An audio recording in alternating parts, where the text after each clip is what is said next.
Olá, Carla. Olá, tudo bem? Sejam todos muito bem-vindos. Boa noite a todos. Estamos começando aqui mais uma live da International School.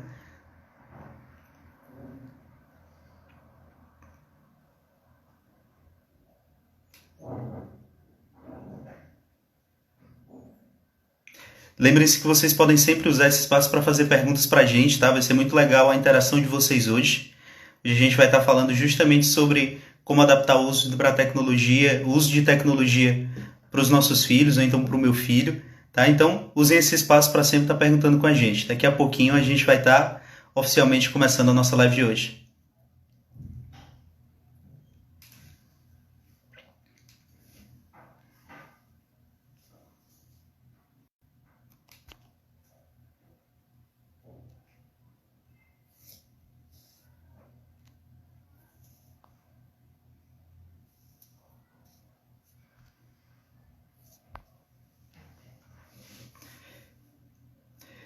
Bem, pessoal, agora aqui 19h30, eu me chamo Zé Lucas Fernandes, sou arquiteto de experiência aqui na International School, e hoje a gente vai estar conversando sobre como me adaptar ao uso de tecnologia para o estudo do meu filho. A gente convidou uma pessoa muito especial, a Jússi Rocha, e a gente vai estar trocando uma ideia, batendo um papo muito legal por uns 30 minutinhos, mais um projeto aqui da nossa International School, nosso projeto de lives que vocês conhecem bem, e vou chamar já ela para a gente já começar a bater o nosso papo.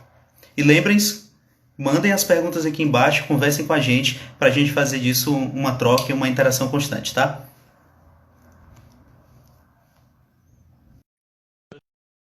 Aceitar aqui que a gente já começa.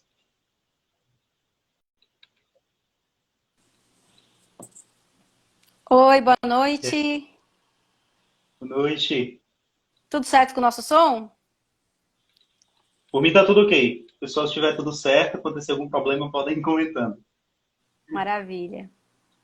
Bem, gente, como falamos, hoje a gente vai estar conversando sobre isso, essa adaptação de tecnologia para os nossos filhos nesse ambiente que se modificou com o advento aí do Covid-19. Sou o Zé, apresentando de novo para quem está entrando agora. Sou arquiteto de experiência aí na International School. E hoje a gente vai estar conversando com a Jússi, que é uma pessoa incrível. Eu fui dar uma olhada no currículo, não sei se ia dar tempo de eu conseguir falar tudo antes da live acabar. Mas a Jússi é mestre em educação pela PUC, pós-graduando em gestão educacional e design educacional, trabalhando também com educação inovadora. Foi uma das autoras do livro Metodologias Ativas para uma Educação Inovadora, uma abordagem teórico-prática, mas eu vou deixar que ela se apresente, que ela fale muito mais detalhes da carreira dela, para que vocês conheçam um pouquinho dela por ela mesma. Então, seja muito bem-vinda, vai ser um prazer conversar com você hoje. Muito obrigada, é um prazer enorme estar com a International School, assim, é uma instituição muito séria e respeitada, faz um trabalho de inovação incrível e eu conheço de perto, assim, tenho a oportunidade de ter grandes colegas profissionais que trabalham aí com um projeto de inovação que é único, assim, acho que é ímpar, né, o trabalho que vocês fazem, então, muito obrigada pelo convite.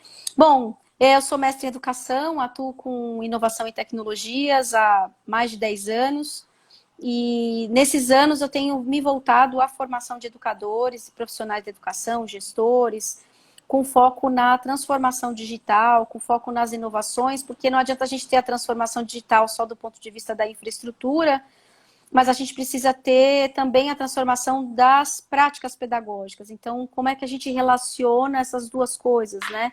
Então, é isso que eu tenho feito aí ao longo dos anos, tanto na formação inicial, né, na universidade, no Instituto Singularidades, no SENAC, em outras instituições, como também na formação continuada, em parceria com instituições de ensino, desenvolvimento de conteúdo educacional também, né, sempre voltado à área de inovação, e eu sou diretora da Redesenho Educacional. Então, essa sou eu. Muito legal, tenho certeza que vai ter muito para contribuir com a gente. E eu queria começar trazendo uma pergunta mais aberta para a gente conversar um pouquinho sobre. Hoje em dia, como é que você enxerga, né, o papel da tecnologia relacionada à educação com essa mudança, né? O que pode vir, quais foram as mudanças que o mercado de tecnologia e educação vai trazer para a gente com esse tempos de Covid? Acho que é uma excelente pergunta, assim, a gente que trabalha com esse olhar e esse incentivo à integração das tecnologias, o que a gente vê, acho que em primeiro lugar é mostrar a relevância, né? A relevância da gente ter um ensino híbrido, uma integração de tecnologias com a sala de aula, de forma que tornasse, por exemplo, esse momento de exceção, a gente sabe que é um momento de exceção e que ele vai acabar, mas que ele fosse menos dolorido para todo mundo, né? Tanto para o professor, né? Tanto para a instituição, escola, quanto para os estudantes, né? Então, se a gente tivesse conseguido antes desenvolver uma integração das tecnologias, né? Como um recurso para o protagonismo do estudante, para o desenvolvimento de aulas inovadoras, acho que a gente teria menos dificuldades.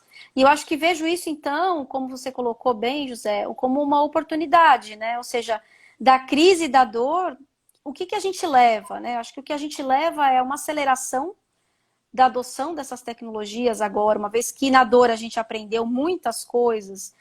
E eu falo como alguém que implementa a tecnologia em escola, em parceria com as instituições e redes, de tempos muito amplos para discussões que eram mais emergenciais.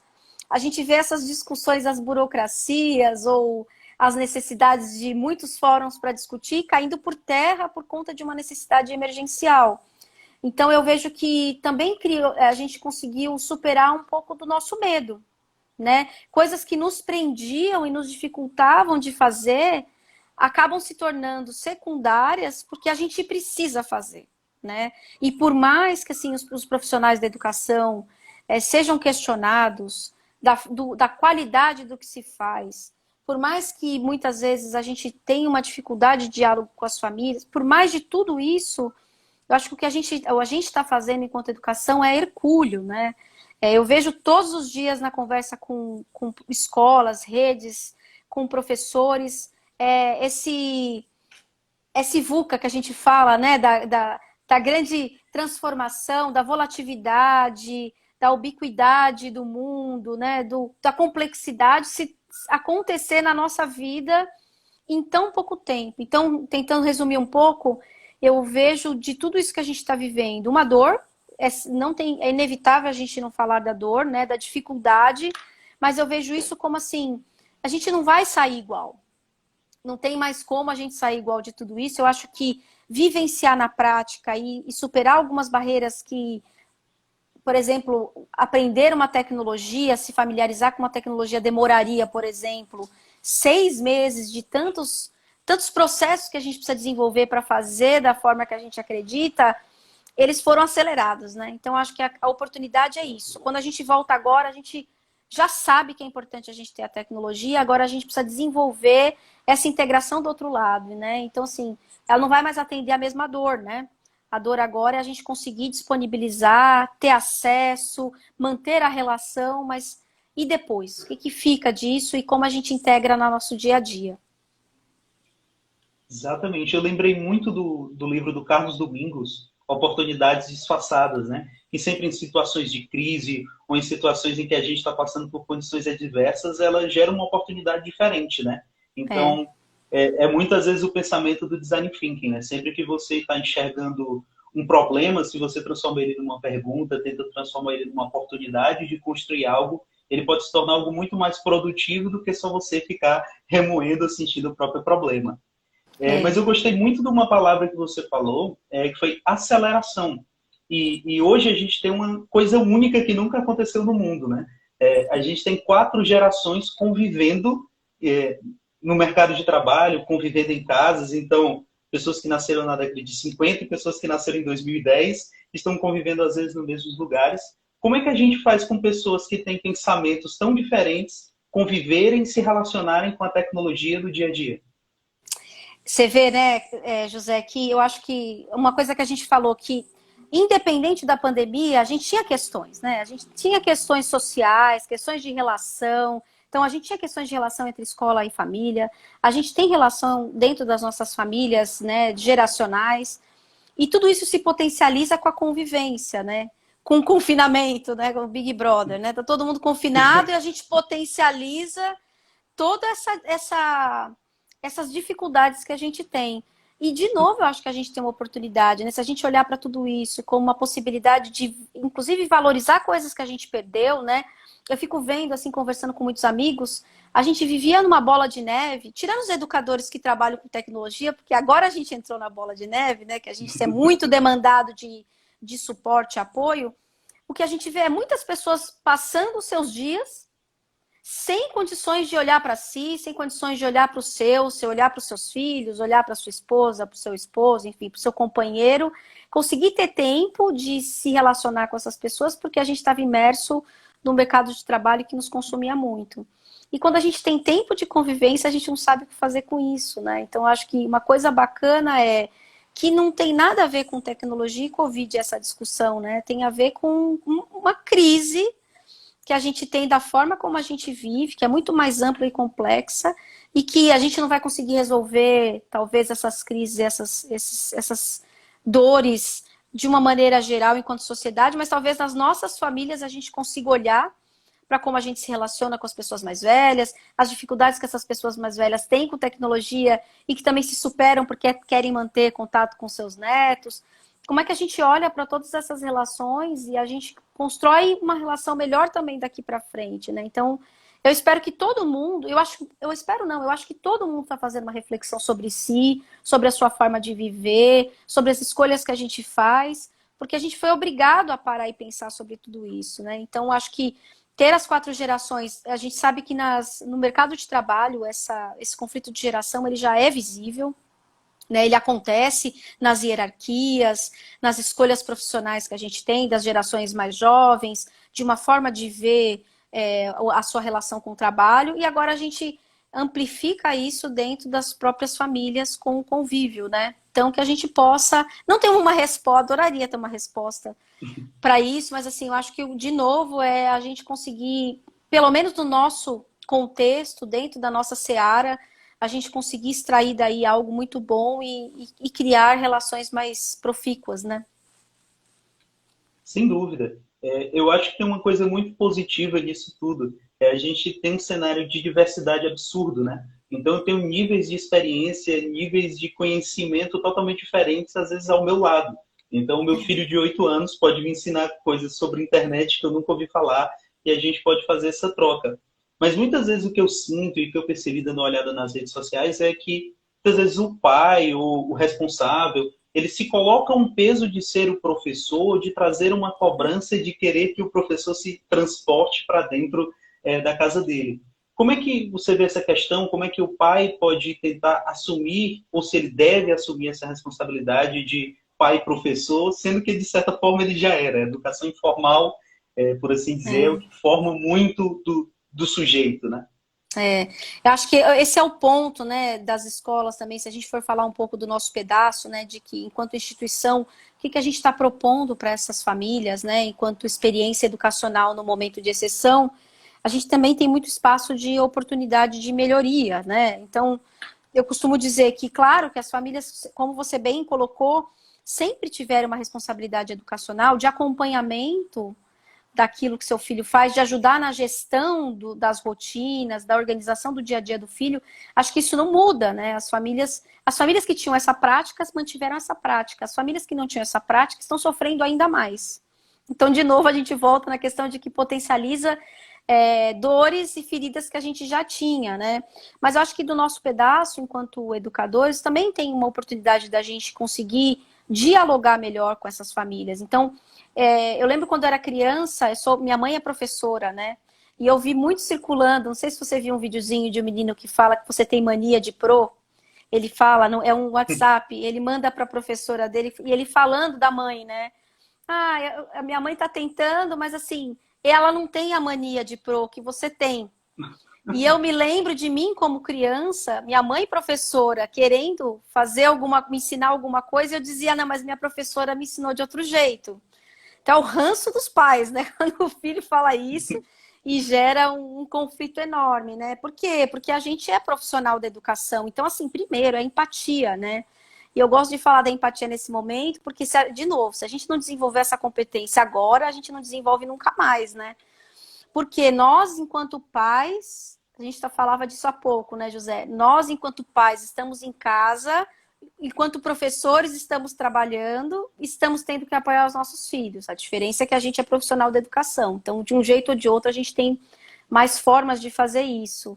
E, para o outro lado, a gente tem pais que também estão trabalhando no seu dia a dia e têm dificuldades de apoiar os seus filhos, né? Então, acho que a primeira coisa, de novo, é a gente falar da lição, mas se a gente pudesse falar de uma forma muito prática, o que a gente pode fazer agora? Acho que a gente precisa estabelecer canais de comunicação, né? Hoje, quando eu apoio escolas que estão fazendo essa transformação, né? Porque eu tinha uma experiência anterior com a educação online, né? Inclusive com adolescentes há 10 anos atrás, que era uma coisa muito inédita. Então, eu trouxe muitas dessas lições de muitos anos atrás para cá agora, consegui transportar e ver que a gente pouco caminha também com algumas questões, né? Mas uma das coisas que eu acho que é mais valiosa é a gente perguntar, né? A gente tem formulários online, a gente tem formas de se comunicar com essas famílias, de entender um pouco dessa realidade e conseguir contextualizar as propostas educacionais que a gente faz para o contexto das famílias de hoje. E a gente vai perceber nesse entendimento, nesse diálogo, primeiro, uma valorização de que você está me escutando, você está me considerando, já que você precisa de mim, como um papel diferente que eu exerci até agora, você está me considerando, está me ouvindo, né, nas minhas dificuldades. A segunda coisa é tomar decisões a partir daí. Quer dizer, se a gente tem, dentro, vamos dizer assim, se eu sou professor da terceira série C, e eu estou propondo um modelo de educação que eu, enquanto educador profissional, especialista, não neste modelo, que é muito exceção, mas alguém que tem essa característica de planejar, de ter muita clareza do que está fazendo. Quando eu proponho isso para uma família e eu não pergunto nada, o risco do aprendizado não acontecer é muito grande. Então, abrir espaço para ouvir essas famílias. Acho que a segunda coisa muito importante é qual é o meu plano de trabalho dentro da realidade que eu tenho. Então, a gente vai perceber, faz perguntas muito simples, como que o aluno está se organizando, se o aluno já criou uma rotina, estabeleceu uma rotina de trabalho, se ele tem um dispositivo para ele e que ele possa utilizar, que ele não compartilhe com outras pessoas. São perguntas fundamentais e fáceis de ser respondidas que vão te ajudar a entender. Bom, dos meus alunos aqui, 60% já avançou nessa questão da organização, já tem um dia e um horário para poder trabalhar, né, poder estudar, já criou uma rotina, mas eu tenho um pedaço que a família não está conseguindo. O que eu vou fazer enquanto educador? Eu vou olhar com mais, o que a gente já faz, né? Eu vou olhar com mais cuidado e atenção para aqueles que não estão conseguindo. E dessa forma eu consigo ajudar os dois lados. Eu não preciso dar o mesmo remédio para doentes diferentes. Eu consigo personalizar a experiência a partir disso. Então, acho que uma coisa muito importante é o diálogo, e a gente sabe que o diálogo nesse momento, quando a gente tem um volume de coisas para fazer, é muito grande, só que, professor, eu acho que vale muito a pena a gente gastar um tempo mais conversando do que pensando em coisas mirabolantes para fazer que não vão funcionar. Tem muita coisa, assim, eu vejo todo dia que você abre as redes sociais, tem uma ferramenta nova, tem uma estratégia nova, tem 1 milhão de lives querendo ensinar você como fazer a sua aula, e a gente fica sempre naquela dor e angústia de que parece que a gente não está fazendo a coisa certa. Mas a coisa certa para cada lugar é diferente, para cada família é diferente, para cada sala de aula é diferente. Então, eu acho que estabelecer esse diálogo, no máximo que a gente conseguir entre família e escolas, a gente também vai ficar mais feliz, porque eu acho que tem um ponto de alerta aí, José, que eu tenho ouvido muito das escolas, que é, dos professores em especial, que é, eu consigo propor coisas que fazem sentido para mim, né, como profissional da educação, que estou aqui planejando, mas eu não consigo saber o que está acontecendo lá. Quer dizer, eu propus uma trilha de aprendizagem, uma investigação, estou falando de coisas sofisticadas, interessantes, mas eu não tenho esse retorno do que se o aluno está fazendo ou não está. E aí a gente incorre no risco de que ou a gente não pode focar só no ensino, a gente precisa focar na aprendizagem. Então, outra pergunta fundamental, que meios de comunicação são melhores e mais eficientes para os dois lados? Se a gente consegue achar um caminho, um meio do caminho, porque muitos dos meus diálogos com a escola não adianta a gente propor uma ferramenta que só funciona para mim, que quero fazer a gestão dos feedbacks, das devolutivas da família, da entrega de uma atividade. ela precisa ser construída com a família, porque neste momento eu dependo da família. E quanto mais, uma coisa que você colocou muito bem, quanto mais eu crio coisas simples, mais viáveis do aluno fazer com o nível de autonomia que ele tem, menos eu vou onerar a família e mais sucesso eu vou ter. Né? Como é que eu consigo criar estratégias? Eu sempre caminho para o lado da docência, né? Impressionante. Mas como é que eu consigo construir estratégias de educação remota que sejam, eu acho que tem que ser simples, gente, porque vai acabar, daqui a pouco acaba. A gente só tem que garantir algumas coisas. E a gente tem que garantir, por exemplo, coisas que são primordiais e a gente não consegue no dia a dia da escola, que é a educação socioemocional, que são os relacionamentos, que é a saúde mental. Se a gente conseguir focar em coisas que são muito importantes e que neste momento em especial são valiosas, a gente já tem um grande avanço. Então, acho que o segredo para um sucesso, tanto de um lado quanto do outro, pai também sinalize, né? A gente está falando para muitas famílias aqui, sinalize para a escola, se a escola não está conseguindo estabelecer um canal de comunicação com você, estabeleça um canal de comunicação, mas estabeleça de forma estruturada, né? O que eu costumo dizer com isso? Não adianta a gente ficar reclamando.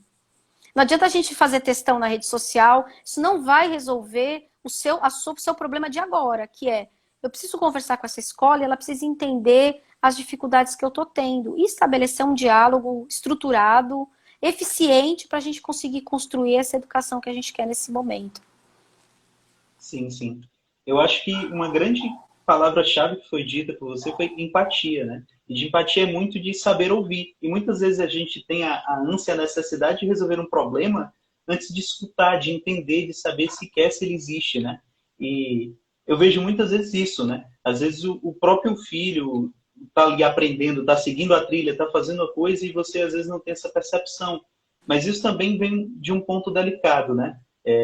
Que aí reforça às vezes ter conteúdo demais, como você comentou. Eu lembrei de MasterChef, por incrível que pareça, o Henrique Fogassi dizendo menos é mais. Menos é mais.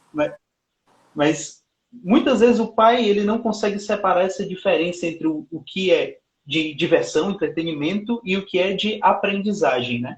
E eu estava pensando aqui agora, olhando um pouco essas ideias de 4 gerações, a gente sabe que existe ali a pirâmide de Edgar Dale, em que ela comenta que a pessoa aprende muito mais quando ensina.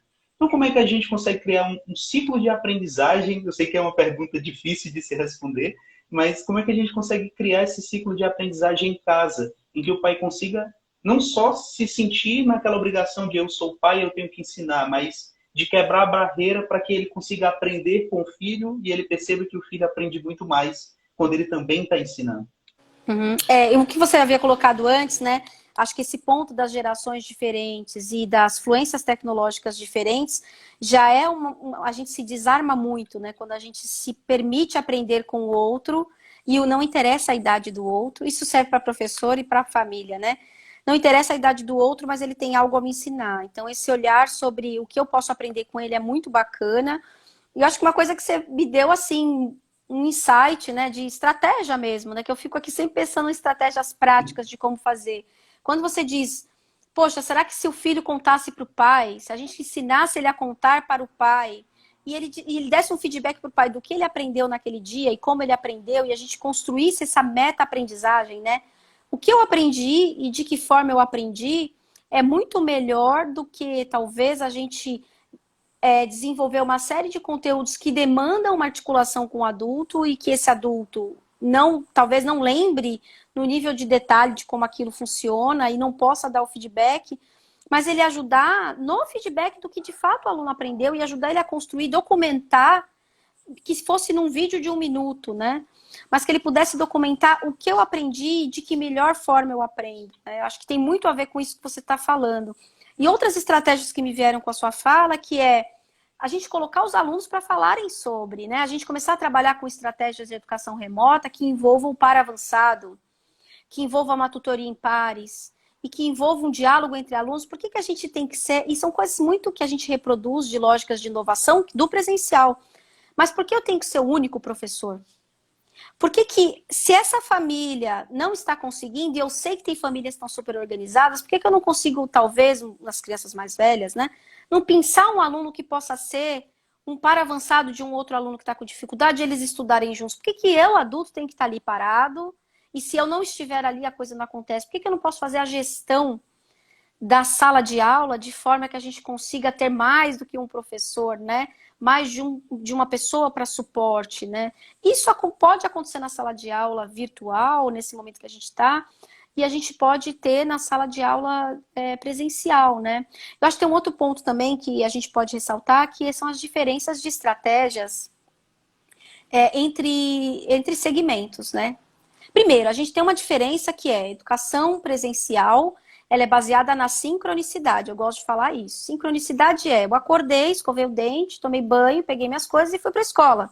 O aluno fez a mesma coisa, a gente se encontra lá, e é lá que tudo acontece. Eu tenho outros elementos para avaliar a aprendizagem, eu estou fisicamente com ele, olhando para ele, olhando o que ele está fazendo e a forma como ele está fazendo, a forma como ele está se relacionando. Essa é a premissa da educação presencial. E a educação online, ela tem outra premissa. Ela nasce para atender outra dor. E ela proporcionar a sincronicidade, né? Quer dizer, como é que eu consigo gerar estratégias de aprendizagem que podem se alternar, claro. Eu gosto muito dessa alternância e dessa complementação de momentos síncronos com momentos assíncronos, mas eu não posso achar que eu vou conseguir reproduzir na mesma qualidade a experiência do presencial no online fazendo a mesma coisa, né? Então, assim, dos grandes ruídos que a gente tem agora, nesse momento, né, de adaptação dos nossos currículos, não dá para a gente parar o menino, e assim, eu sou bem honesta, eu digo mesmo que não dá. Tem escola que faz, mas ok, mas eu digo, acho muito ruim para um adulto ou para uma criança seguir um cronograma de aulas, exatamente como é no presencial, baseado na transmissão, que acho que nem no presencial a gente deveria construir currículos assim, e a gente achar que isso aí é ensino e aprendizagem. Isso pode ser uma possibilidade de ensino para alguns, né? Mas isso não tem efetividade com ninguém, porque se você for estudar educação online, porque na verdade a gente está fazendo educação online, nós estamos fazendo educação à distância, formalmente, porque a educação à distância na educação básica nem é uma possibilidade, mas a gente está fazendo uma educação que tem que beber de uma fonte séria de literatura e de estudos que dizem que isso não é o melhor modelo. Não se reproduz a educação assim.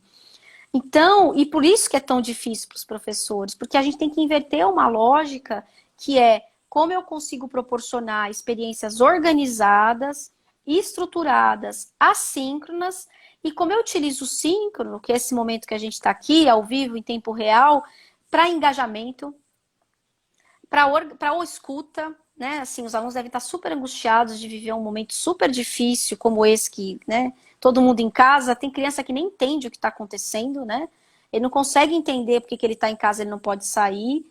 E a gente conseguir ajudar eles na organização da sua rotina, que é uma dor dos pais.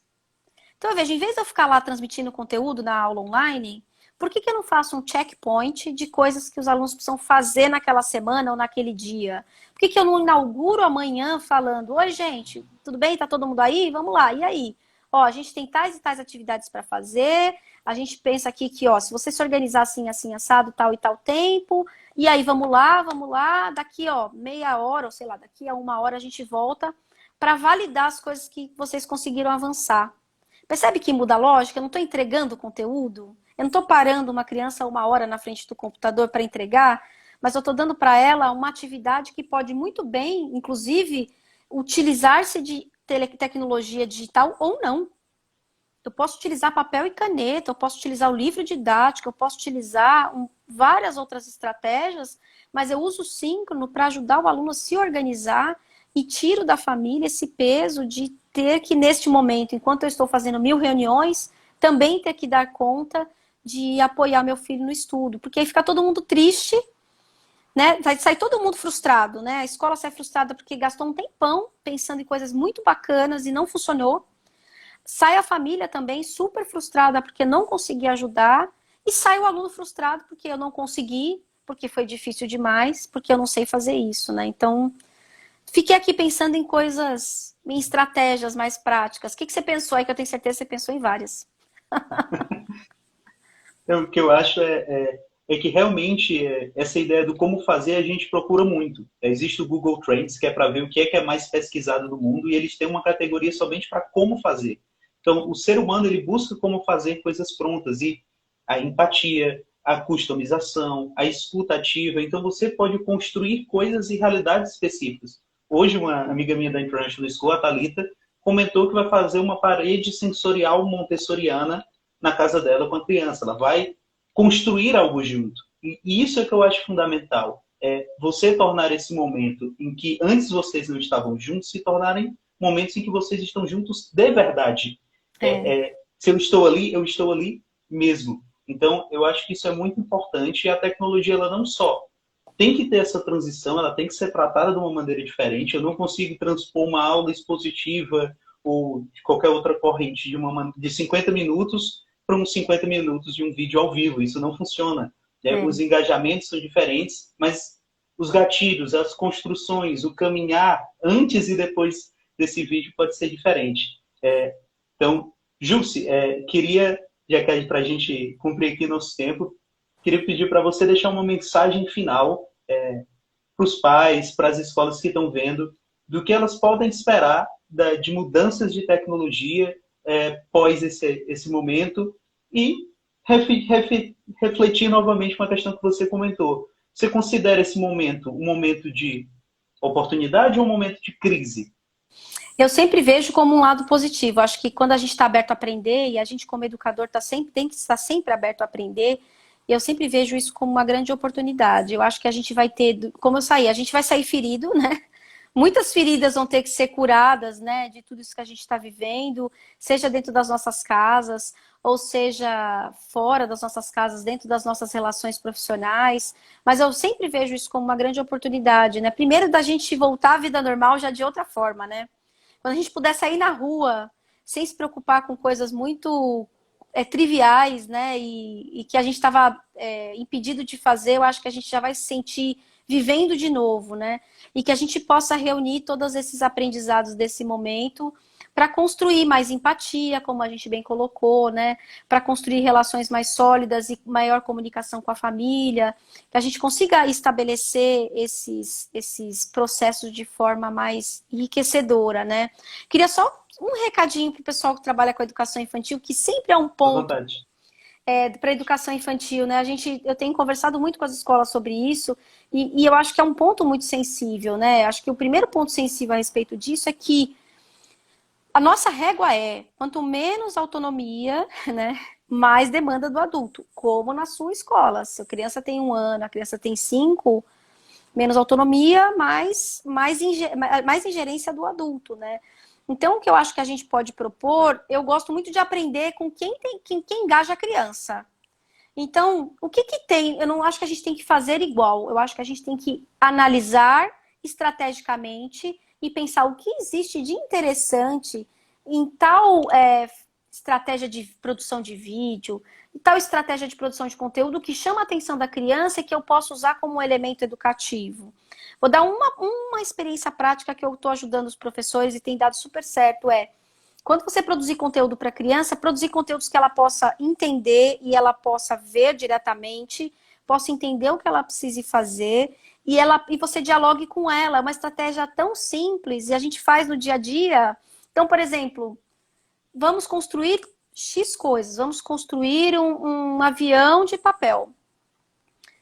Corre lá e pega uma folha de papel e não sei o quê. Se você não conseguir falar, mesmo que você tenha falado antes e o pai tenha que organizar, dá um tempinho para a criança ir lá pegar o que ela precisa, né? Dá um tempinho para ela falar assim, e aí, gostou? Mostra para o seu pai, vai lá e mostra para ele. Se você cria uma estratégia de diálogo, essa é uma estratégia de produção de storytelling para a criança que é muito simples e é muito efetiva. Ele fica preso porque ele está conversando com o vídeo, né? Eu fiz um total adendo, mas eu não queria deixar de dar essa dica, porque eu acho que isso tem sido muito bacana para os professores da educação infantil, de em vez de produzir um conteúdo sólido, de 2 minutinhos, explicando qual é a demanda, de você criar um vídeo um pouco maior, como se você estivesse com a criança em sala de aula. A gente sempre fica com a angústia de não ter o feedback de lá, mas você vai ter o feedback quando você souber que ele fez a atividade, quando o pai mandar uma foto, né? Então você vai ter um retorno de que o engajamento funcionou e sempre em diálogo com a família. O diálogo é a grande lição que a gente leva